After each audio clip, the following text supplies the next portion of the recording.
The silent screams, the crystalline spires of New Zephyr burned against the star-filled void. Their once magnificent structures now twisted into grotesque sculptures of melted metal and shattered dreams.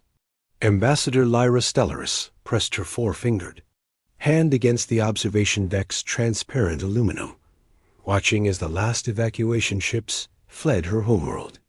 The graceful vessels, shaped like silver teardrops, carried the final survivors of a civilization that had thrived for over 10,000 years. Behind her, the emergency council chamber buzzed with desperate activity. Representatives from 12 different species argued in hushed tones, their translator devices struggling to keep up with the rapid-fire exchanges of fear and desperation. The Zephyrian Coalition had been the galaxy's beacon of peace and prosperity, but now they faced something that their advanced technology and diplomatic wisdom could not overcome. "The Void Swarm has consumed another system," reported Commander Thane Vex, his metallic exoskeleton clicking as he moved between the holographic displays. The insectoid Nexari had been their most reliable military advisors, but even their warrior culture seemed broken by what they had witnessed. Kepler 442 is gone. 3 billion souls reduced to raw materials in less than 6 hours. Lyra's bioluminescent patches flickered with grief. The Zephyrians communicated emotions through light, patterns that danced across their pale blue skin, and right now her entire body pulsed with the deep purple of morning. 23 worlds had fallen in the past solar cycle, each one stripped bare by machines that defied understanding. The Void Swarm didn't just destroy civilizations, they recycled them, turning living beings into components for their ever-growing fleet. "The Quantum Collective has withdrawn their support," announced Dr. Zara Mindweaver, her telepathic abilities allowing her to communicate across vast distances without technology. The ethereal being's form shimmered with disappointment as she delivered the news. "They claim the risk to their own territories is too great. The hegemony of worlds has also recalled their fleets." The room fell silent, except for the gentle hum of the life support systems. One by one, the galaxy's great powers had abandoned. The Coalition, choosing to protect their own borders rather than face an enemy that had emerged from the spaces between galaxies. The Void Swarm was unlike anything in recorded history ancient, relentless and utterly alien in its purpose. Lyra straightened her shoulders, a gesture that had become habit during her years as a diplomat. She had negotiated peace treaties between hostile species, mediated trade disputes that could have sparked wars, and helped establish the very coalition that now faced extinction. But this crisis was beyond diplomacy. The Void Swarm didn't communicate, didn't negotiate, and didn't show mercy. They simply consumed. "Then we send the message," she decided, her voice carrying the authority of someone who had spent decades speaking for her people. "All frequencies, all known languages, maximum broadcast power. If the civilized galaxy won't help us, perhaps someone less civilized will." The council members exchanged glances. The plan was desperate, even by their current standards. They would broadcast a distress call, not just to the established powers, but to every corner of the galaxy.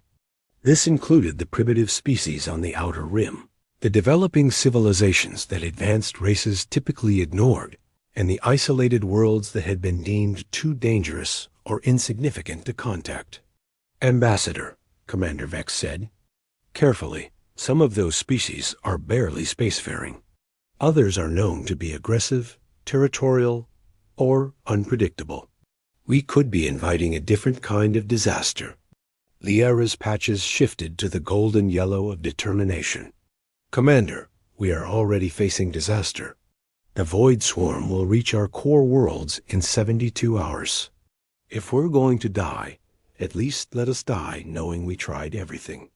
The message was crafted with care, translated into over 300 languages, and broadcast across subspace communication networks that spanned the galaxy. It carried the weight of desperation, and the faint hope that somewhere, someone would answer. The transmission painted a picture of the Coalition's plight, the nature of the void swarm, and a simple plea for help from any species willing to stand against the darkness dot as the message propagated through space. Traveling faster than light through quantum entanglement networks, Lyra allowed herself a moment of reflection. She thought of her daughter, safely evacuated to the outer colonies, and of the generations of Zephyrians who had built their civilization on principles of peace and cooperation. They had been so proud of their advanced technology, their enlightened philosophy, and their sophisticated understanding of the universe. Now, faced with extinction, none of it seemed to matter.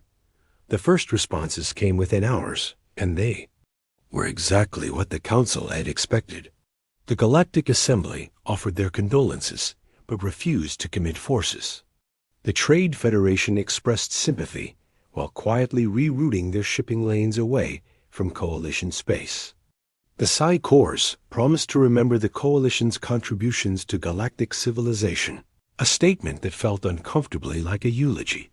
But then something unexpected happened. A signal came from the outer rim, from a small yellow star system that most galactic maps listed as uninhabited or primitive life forms detected. The transmission was crude by galactic standards, using basic radio waves instead of quantum entanglement, but it was clear and unmistakable. This is Captain Elena Vasquez of the Earth Defense Corps, the voice said in accented galactic standard. We received your distress call. We're on our way. A council chamber erupted in confusion. Earth, the small world in the Sol system that had been observed from a distance for centuries? The planet where a species of bipedal mammals had somehow survived on a world that actively tried to kill them? They had been classified as pre-spaceflight just a few decades ago, barely worthy of inclusion in the galactic database. Run a verification scan, Lyra ordered, her patches cycling through. Colors of surprise and bewilderment. Are we sure this transmission is authentic? Dr. Mindweaver's form brightened as she focused her abilities on the signal's source. The mental patterns are consistent with the species we've observed. Primitive by our standards, but there's something else. Their thought patterns are unlike anything I've encountered. They're not afraid of the void swarm. They single quotes excited. The second transmission came 12 hours later, this time with visual components. The human who appeared on their screens was nothing like the peaceful, enlightened beings who typically participated in galactic civilization. Captain Vasquez was clearly military, her uniform practical rather than decorative, her bearing suggesting someone accustomed to violence. Behind her, the bridge of her ship looked functional and efficient, lacking the artistic touches that most species added to their vessels. Ambassador Stellaris, the human said, her dark eyes intense with purpose. We've analyzed your data on the void swarm. We understand the threat, and we're prepared to help. Our fleet will arrive at the Kepler 442 system in 60 hours. Lyra found herself speechless. The humans claimed to have a fleet? The same species that had been using chemical rockets just a century ago? Captain Vasquez, she managed, I must ask, are you certain your people understand what they're facing? The void swarm has destroyed civilizations far more advanced than yours. The human's expression didn't change, but something in her eyes suggested she was suppressing amusement. Ambassador, with respect, you don't know what you're talking about. Our primitive civilization has been preparing for this kind of threat since we first looked up at the stars. We've spent centuries asking ourselves one question. What do we do when something bigger, stronger, and more advanced than us wants to wipe us out? And what answer did you find? Lyra asked, though she wasn't sure she wanted to know. We become more dangerous than they are, Vasquez replied simply. We'll see you at Kepler 442. Try to keep some of your people alive until we get there. The transmission ended, leaving the council in stunned silence. Commander Vex was the first to speak, his voice filled with a mixture of hope and skepticism. They could be delusional, a primitive species charging towards certain death. Or, Dr. Mindweaver said slowly, her form shimmering with newfound curiosity, they could be exactly what we need. I've been monitoring their transmissions since first contact. These humans don't think like us. They don't see the Void Swarm as an unstoppable force. They see it as a problem to be solved. Lyra moved to the tactical display, studying the projected paths of the human fleet. The ships were moving faster than should have been possible for such a young civilization, using technology that their databases claimed humans hadn't developed. Either their intelligence was drastically outdated, or humanity had been hiding their true capabilities. Asterisk. What do we know about their military history? She asked. Commander Vex pulled up the available files, his expression growing more puzzled as he read. It's extensive. They've been fighting wars continuously for their entire recorded history. Not just with each other, but with their own planet. Natural disasters, predatory wildlife, disease outbreaks, climate shifts. Their world has been trying to kill them for millions of years. And they survived all of it, Dr. Mindweaver added, her psychic abilities picking up the emotional resonance of the human transmissions. More than survived, they thrived. Every challenge made them stronger, more adaptable, more determined. Lyra felt her patches shift to a color she hadn't displayed in cycles. Hope. Not the desperate hope of the drowning, but the steady confidence of someone who had found unexpected allies.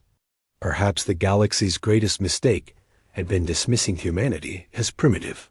Perhaps what they called primitive was actually something far more valuable, the ability to face the impossible and refuse to surrender. Send a message to all coalition forces, she ordered. Tell them to hold their positions. Tell them help is coming, and tell them that the age of running is over. As the human fleet raced toward their first encounter with the Void Swarm, Lyra found herself wondering if the galaxy was about to learn why some species called Earth a death world, and why that might be exactly what they needed. Asterisk. The death world gambit. The human fleet emerged from hyperspace, like ghosts materializing from nightmares. Captain Elena Vasquez stood on the bridge of the dreadnought Indomitable, watching as her tactical display populated with targeting data from the Kepler 442 system. What she saw made her jaw tighten with controlled anger. The Void Swarm had turned a thriving star system into a mechanical graveyard, their massive harvester ships feeding on the remains of 3 worlds like cosmic parasites. Fleet status report, she commanded, her voice cutting through the bridge's controlled chaos. All ships reporting ready for combat, replied Commander James Park, the fleet's tactical coordinator. Stealth systems are holding. The swarm hasn't detected our presence yet. Vasquez nodded, studying the enemy formations through her command interface. The Void Swarm ships were unlike anything in Earth's military databases. They moved with organic fluidity, despite their mechanical nature, their hulls shifting and adapting as they processed the raw materials they had harvested. Some were the size of small cities, their surfaces covered in what looked like technological tumors that pulsed with malevolent energy. "Ma'am," called Lieutenant Sarah Chun from the communication station, "we're receiving a transmission from the Coalition flagship. Ambassador Stellaris is requesting immediate conference." "Put her through," Vasquez ordered. The holographic projector shimmered to life, revealing the Zephyrian diplomat. Her bioluminescent patches were cycling through rapid patterns of anxiety and amazement. Behind her, the bridge of the Coalition command ship looked like a disaster zone, with crew members working frantically at damaged stations. "Captain Vasquez," Lyra said, her voice barely steady. "Your fleet ... It's not what we expected. Our sensors are detecting massive ships, but they appear to be emerging from empty space. How is this possible?" Vasquez allowed herself a slight smile. "Ambassador, Humanity learned long ago that the best defense is the one your enemy doesn't know exists. We've been preparing for this day since we first detected signals from the galactic community. The truth was more complex than she could explain in a combat briefing. For over 2 centuries, humanity had been building a hidden military infrastructure throughout the Sol system and beyond. Asteroid bases, lunar facilities, and deep space installations had been constructed in the shadows, waiting for the day when Earth would face a threat too great for conventional defenses. The primitive species that the galaxy had dismissed had been quietly becoming one of the most militarized civilizations in known space. The Void Swarm has consumed 23 worlds, Lyra continued, her patches shifting to deep purple with grief. Their technology adapts to every weapon we use against them.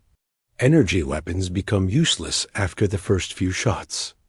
Kinetic barriers simply make them stronger.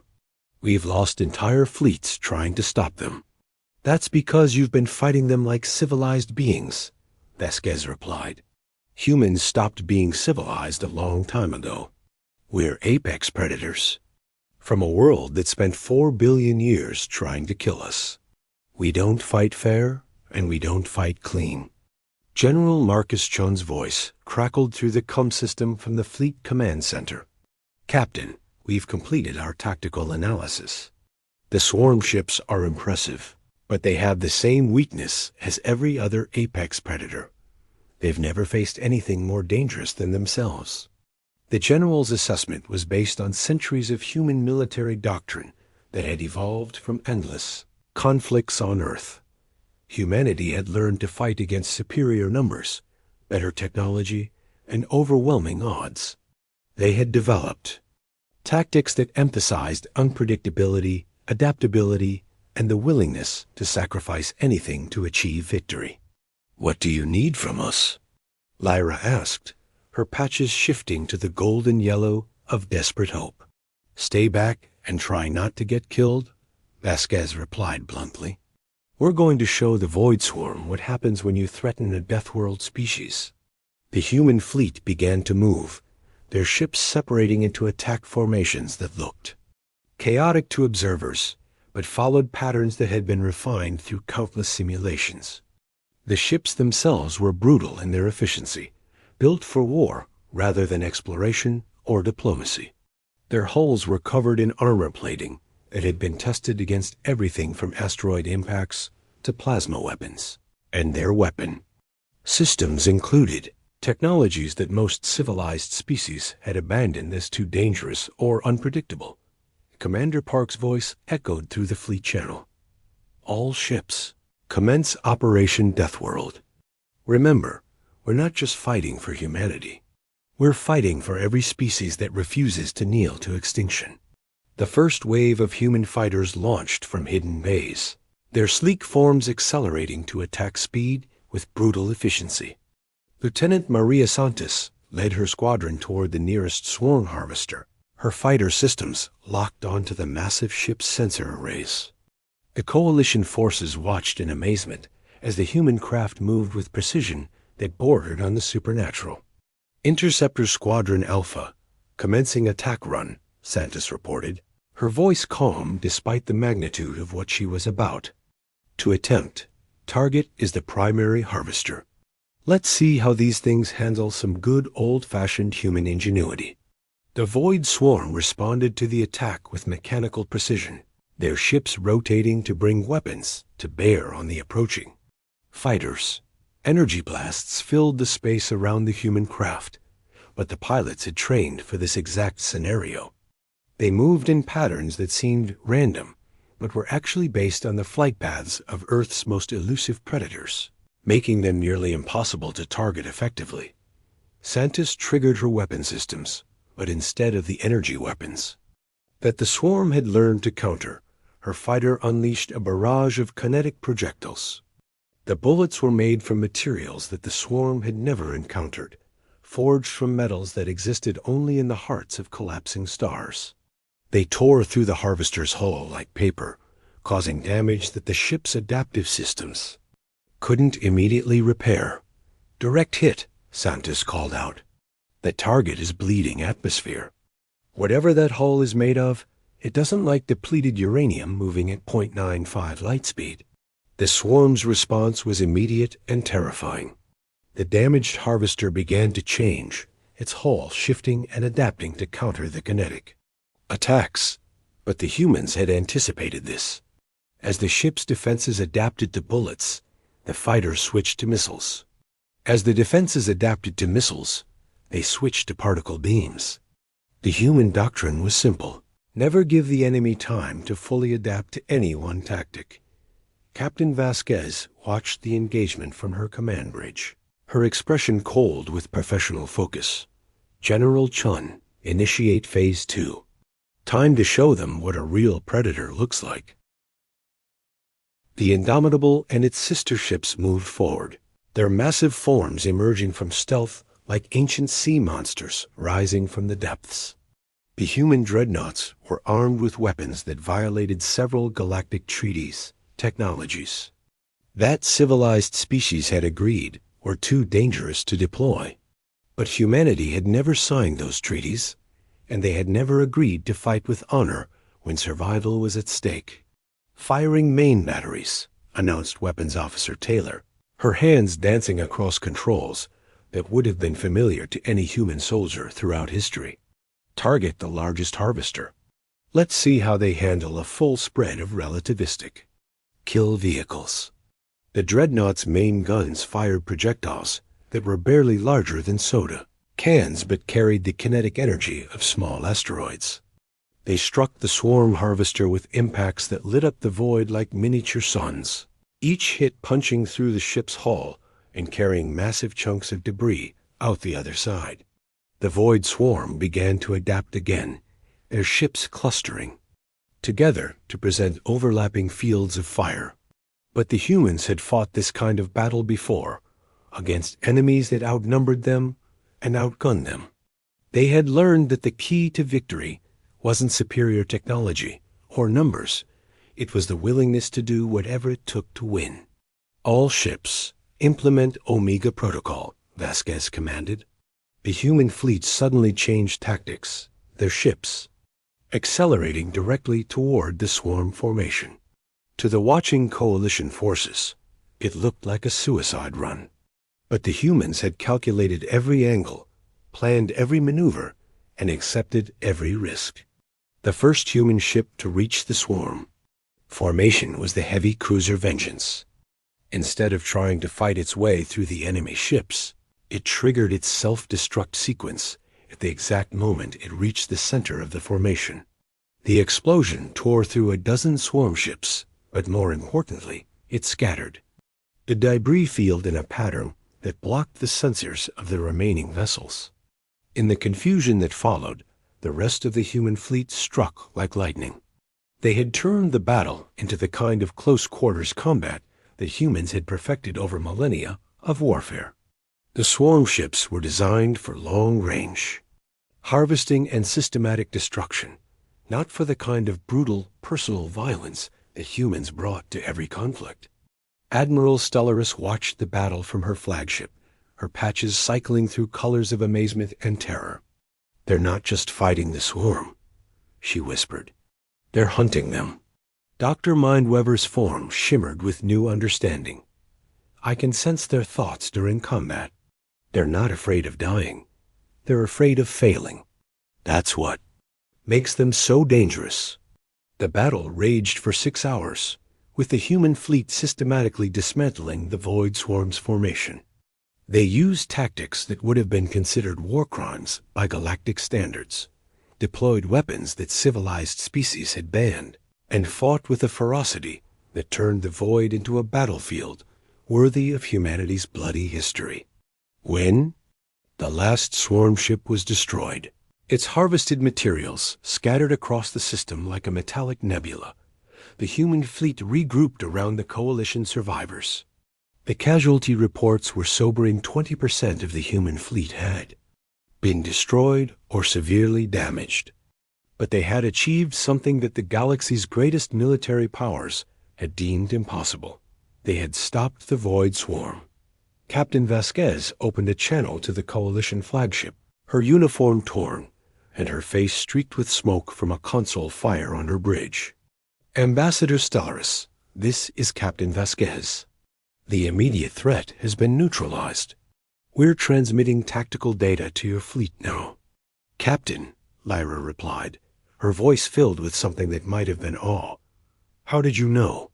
Their weaknesses? Your species has never encountered the Void Swarm before. Vasquez's expression was grim. Ambassador, we've been fighting things like the Void Swarm our entire existence. We call them hurricanes, asteroid impacts, supervolcanic eruptions, and ice ages. We've learned that the universe doesn't care about our survival, so we've made it our job to care about it ourselves. The victory at Kepler 442 sent shockwaves through the galaxy. The primitive humans had not only survived an encounter with the Void Swarm, they had won decisively. The news spread through quantum communication, networks faster than anyone could have predicted, reaching every corner of civilized space within hours. As the human fleet prepared to return to Earth, Ambassador Stellaris made a request that would change galactic politics forever. Captain Vasquez, the Coalition would like to propose a formal alliance. We have resources, technology, and knowledge. That could benefit your people.